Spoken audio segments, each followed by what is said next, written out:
Welcome back to our series on probability theory. I'm Mark Ledbetter. This is lecture video 46, part B, and we are discussing multivariate independence. And this is part 2, the final part of that. So in the last video, we looked at introducing the concept of independent random variables, multiple independent random variables, using the multiplication rule. And then we defined a random sample, and we looked at the theorem of the expected value of some key sample quantities. We also did the proof that the expected value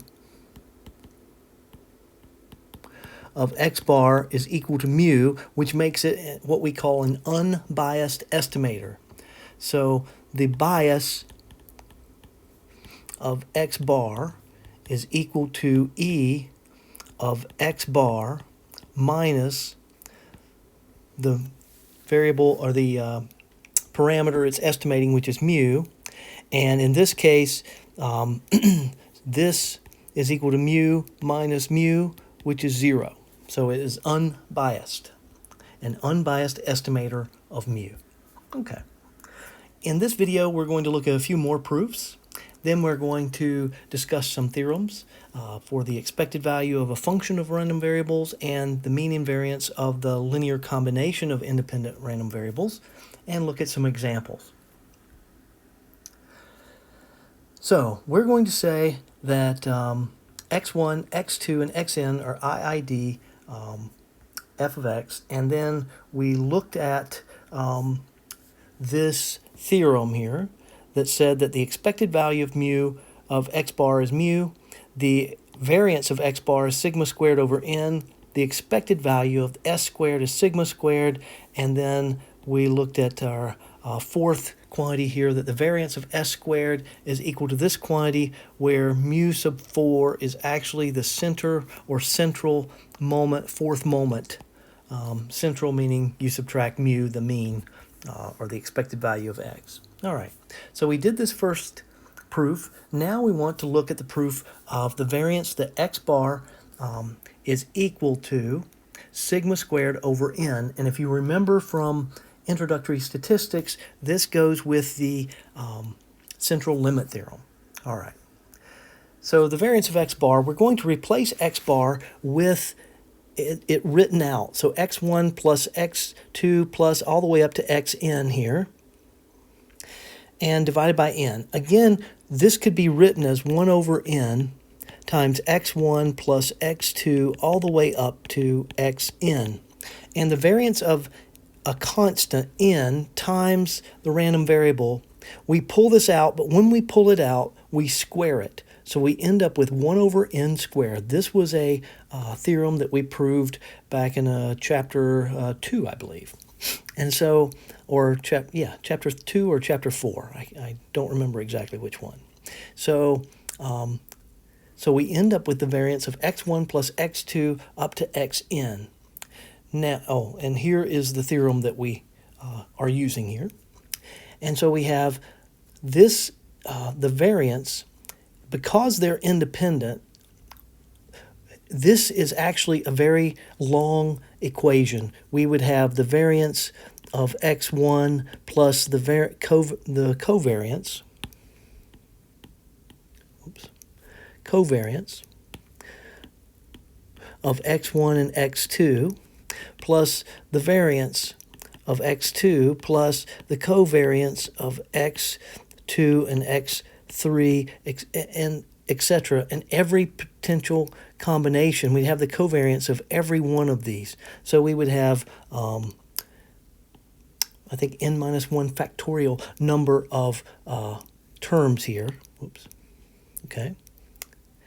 And so it's very handy that we learned in section 4.2 that when two random variables are independent, that their covariance is equal to 0. Notice these are when they're independent.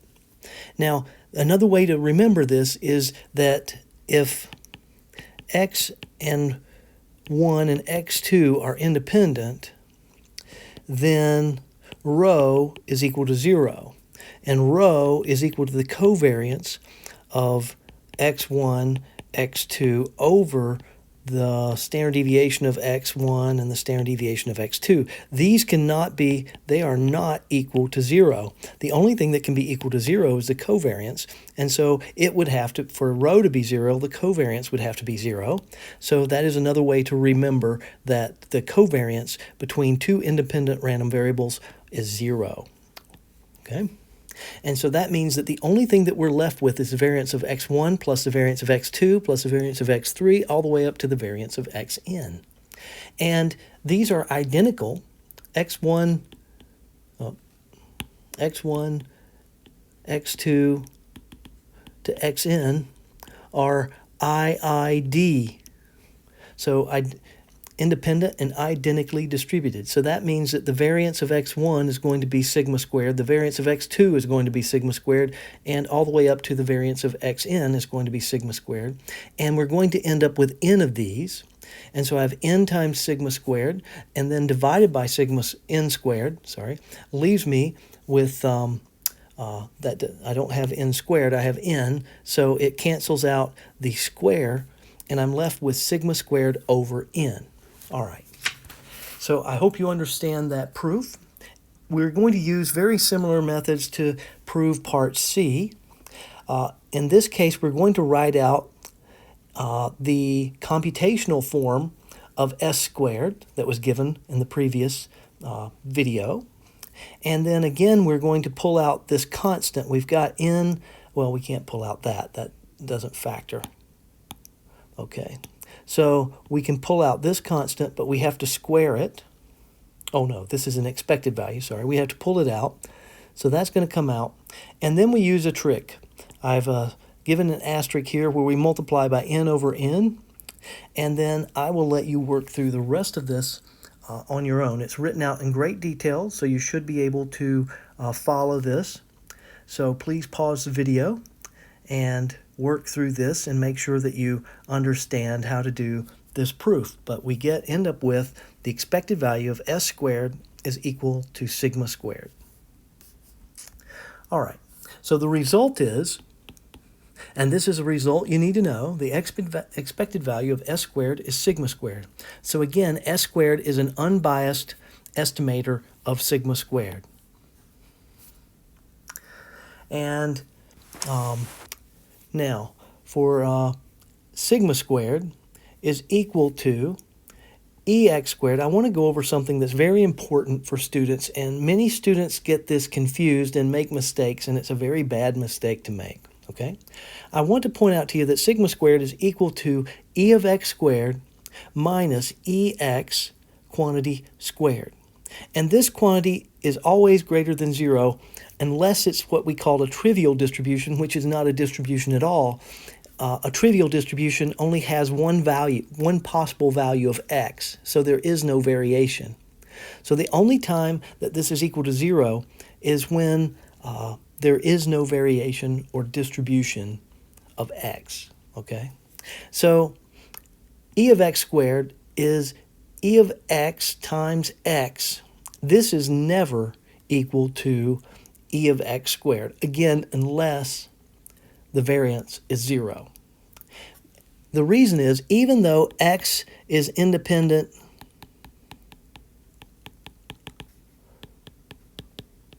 of xn, it's not independent with itself. So if this is x1 and x1, well, they are not independent of each other. x1 is very dependent upon x1, upon itself.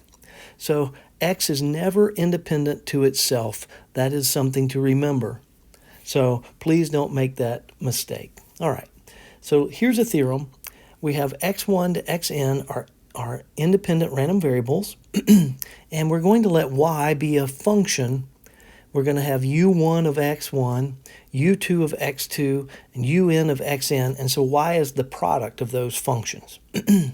So if the expected value of u of I xi exists, then, and this is not trivial, this expectation, this assumption is not trivial, because if you recall, we talked about the Cauchy distribution, and the expected value of x for the Cauchy distribution does not exist. Neither does e of x squared.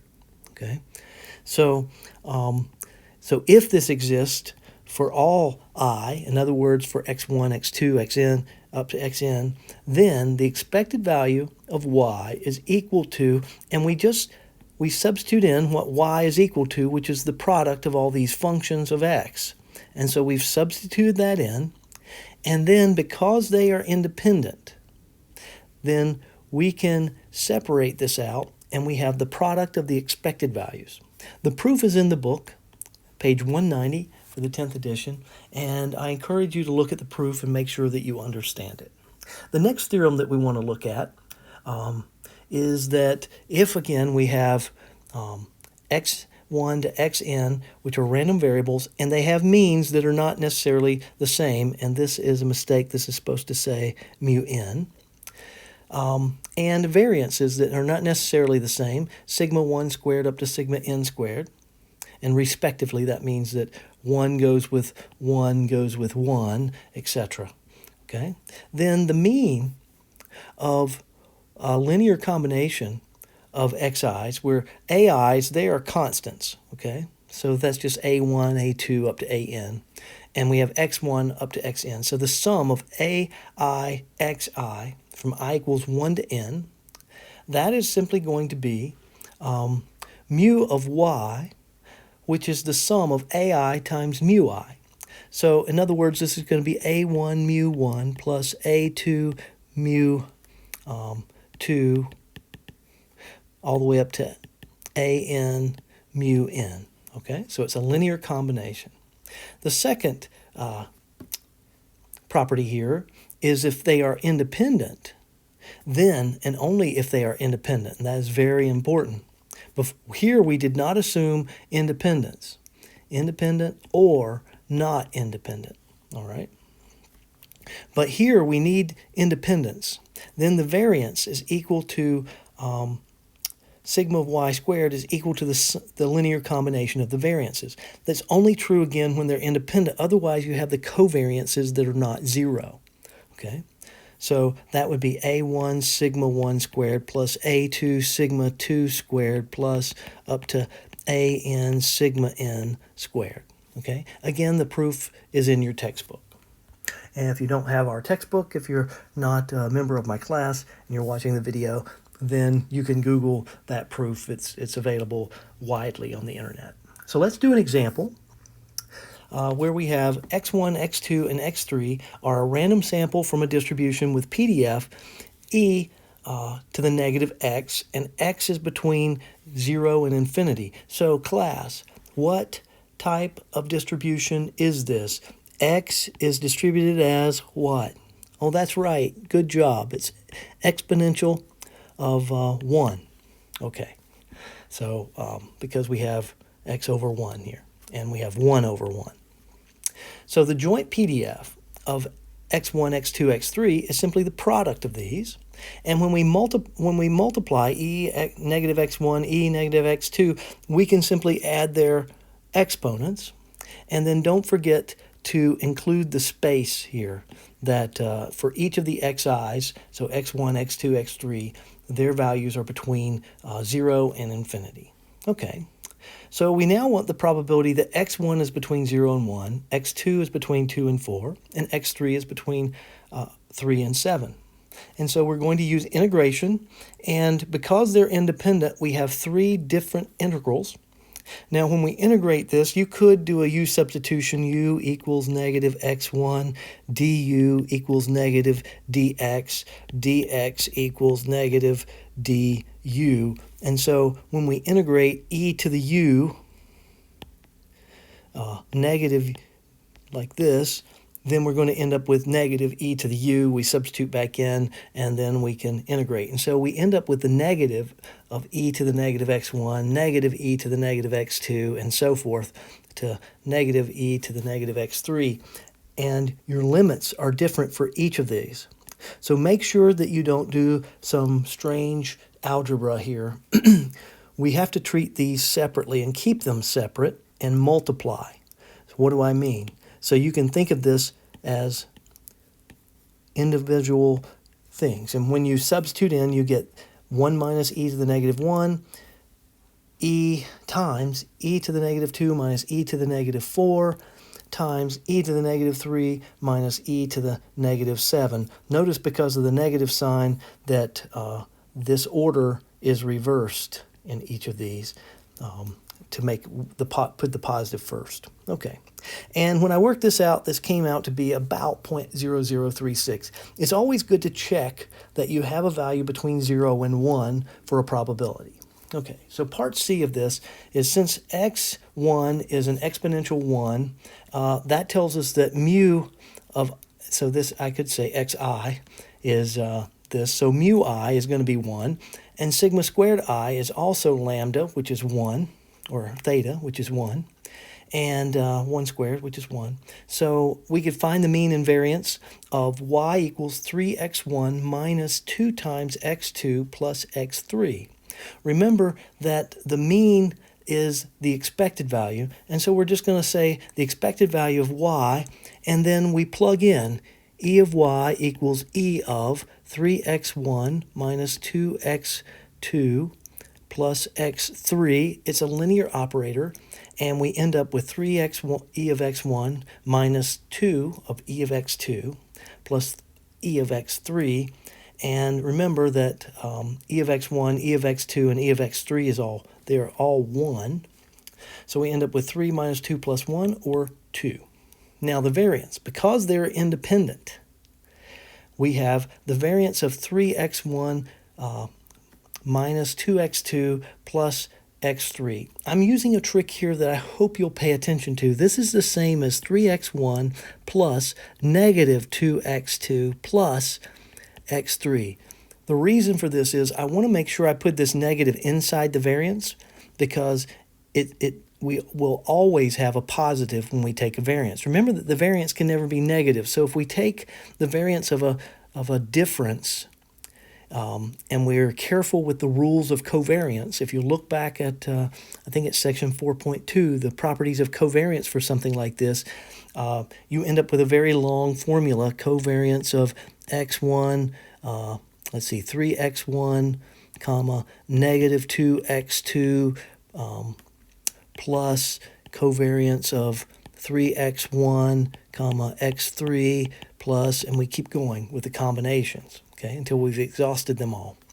Well, when we take the covariance of this, then, because these are independent, these covariances are 0, but when we have the variance of 3x with 3x, we end up with the covariance, the covariance of that. That's the variance of 3x. And the covariance of, it turns out to be negative 2x2, negative 2x2. These get multiplied by each other. They're always positive. So by putting the negative inside the variance, I make sure that I remember that I have to square this negative 2. So when I square the negative 2, I get a positive. And so these will always be plus signs. And so I end up with 9 times the variance of x1, 4 times the variance of x2, and the plus. There's always a plus. You never bring out the negatives here, okay? They always get squared and turned into positive, okay? And so we end up with 14 as our answer because the variance of each of these was identical. It was 1. And so I said, notice how the variance, the negative disappears for the variance. That is extremely important, okay? So I will be assigning homework 5 for homework. I will be assigning problems 5.3-2 and -4 from this section. Okay, that's the end of this video. Please don't forget to scan and upload your lecture notes before midnight, the date listed in the course calendar. If you have questions, come to virtual office hours. If you need an answer before you can make it, then by all means, email me a picture of the problem, because I probably don't have it available, and a picture of your work so far so I can see how you're approaching it, and that will help me help you best. Please take care of yourself and stay safe. We hope to see you next time.